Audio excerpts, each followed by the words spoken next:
नमस्कार दोस्तों, मोहल्ला शिक्षा के कार्यक्रम आज का इतिहास जीएस के साथ में आप सबों का स्वागत है। तो चलिए शुरुआत करते हैं आज की पहली न्यूज़ से। आज का जो पहला न्यूज़ है, आज के दिन जो घटी थी 1905 में मशहूर भारतीय हॉकी खिलाड़ी मेजर ध्यानचंद सिंह का जन्म हुआ था। आप ध्यान रखेंगे, और ध्यानचंद असल में बहुत बड़े नामचीन हॉकी के खिलाड़ी। और हमारे भारत देश का राष्ट्रीय खेल कौन सा है मुझे तो पता नहीं है, शायद आपको पता हो तो बताना। ध्यानचंद ने 1928, 1932, 1936 3 ओलंपिक खेलों में भारत का प्रतिनिधित्व किया और 3 बार देश को स्वर्ण पदक दिलाया, 28, 32 और 36। कहा जाता है कि मैच के दौरान गेंद हर समय ध्यानचंद के स्टिक के साथ चिपकी रहती थी, जिसे देखकर हर कोई हैरान रहता था। इसी वजह से ध्यानचंद को हॉकी का, किसका, हॉकी का, शायद आपको जवाब मिल गया होगा, जादूगर कहा जाता है। ये बातें इनके बारे में। ध्यानचंद को पद्म भूषण से भी नवाजा गया। चलते हैं नेक्स्ट पॉइंट पे। हाँ, इसी में एक बात है, तब नेक्स्ट पॉइंट पे जाएंगे कि 29 अगस्त को भारत में राष्ट्रीय खेल दिवस के रूप में ही मनाया जाता है। किनके नाम पर? इन्हीं के नाम पर। ये बातें इम्पोर्टेंट होती है। और इसी दिन खेलों में बेहतरीन प्रदर्शन करने वाले खिलाड़ियों को भारत के राष्ट्रपति राष्ट्रीय खेल पुरस्कार से सम्मानित करते हैं। और इन राष्ट्रीय खेल पुरस्कारों में राजीव गांधी खेल रत्न, ध्यानचंद पुरस्कार और द्रोणाचार्य पुरस्कार के अलावा तेंजिंग नोर्गे राष्ट्रीय साहसिक पुरस्कार, अर्जुन पुरस्कार भी प्रमुख है। इस अवसर पर खिलाड़ियों के साथ साथ उनकी प्रतिभा निखारने वाले कोच जो होते हैं, जैसे आपने अचरेकर का नाम सुना होगा, सचिन तेंदुलकर के कोच थे, तो इन लोगों को भी सम्मानित किया जाता है।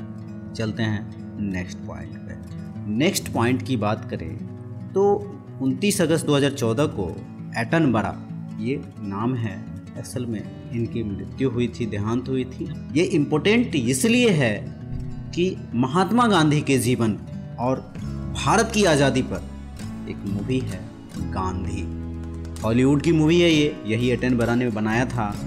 आप इस मूवी को वक्त मिले तो ज़रूर देखना, चाहे वो सविनय अवज्ञा आंदोलन हो, चाहे उसमें जो है सो चौरा चोरी का कांड हो, चाहे जो भारत की आज़ादी की वो प्रस्तुत जो इन्होंने किया है, काबिल तारीफ़ है।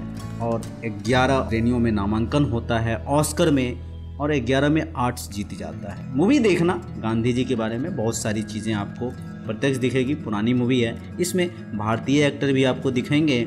और इस फिल्म को बनाने में, रिसर्च करने में इन्होंने 18 साल का वक्त लगाया था।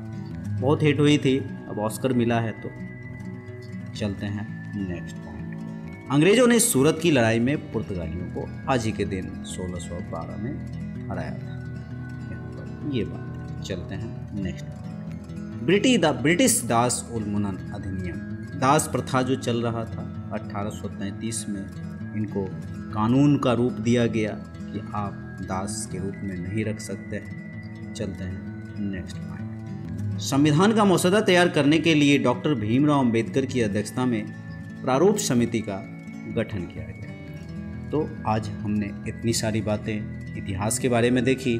थोड़ा सा मैं संविधान को लेकर के 2-3 बातें बताऊंगा।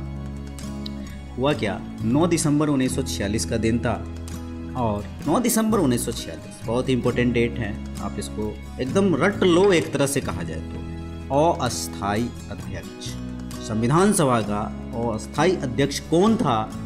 सच्चिदानंद सिन्हा। ये आपको ध्यान रखना है। उसके 2 दिन बाद, देखो 2 दिन का गैप होता है, 11 दिसंबर 1946 को राजेंद्र प्रसाद को अध्यक्ष बनाया गया।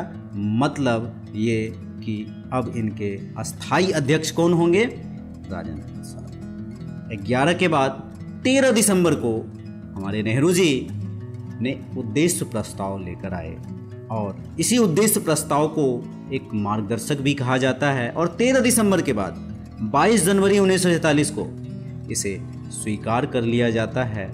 तो यहाँ पे आपने क्या क्या समझा, मैं फिर से रिपीट कर रहा हूँ। 9 दिसंबर 1946 को सचिदानंद सिन्हा अस्थायी अध्यक्ष थे। 11 दिसंबर 1946 को राजेंद्र प्रसाद को अस्थायी अध्यक्ष बना दिया गया।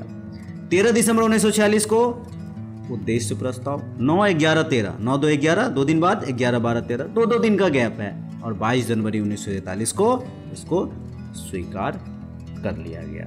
अब देखो यहाँ पर क्या है, ये जो दस्तावेज था एक तरह का, यहाँ पर इस दस्तावेज में खंडवार तरीके से चर्चा हुआ।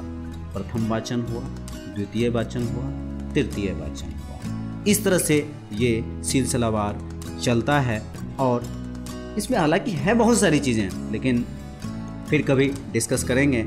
इसको बनाने में 2 वर्ष 11 माह 18 दिन लगा।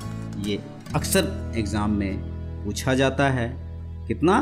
2 वर्ष 11 माह 18 दिन और 26 नवंबर 1949 को इसको लागू भी किया जाता है। लेकिन पूर्णतया 24 जनवरी 1950 को इन पर हस्ताक्षर किया जाता है, संविधान जो बनती है।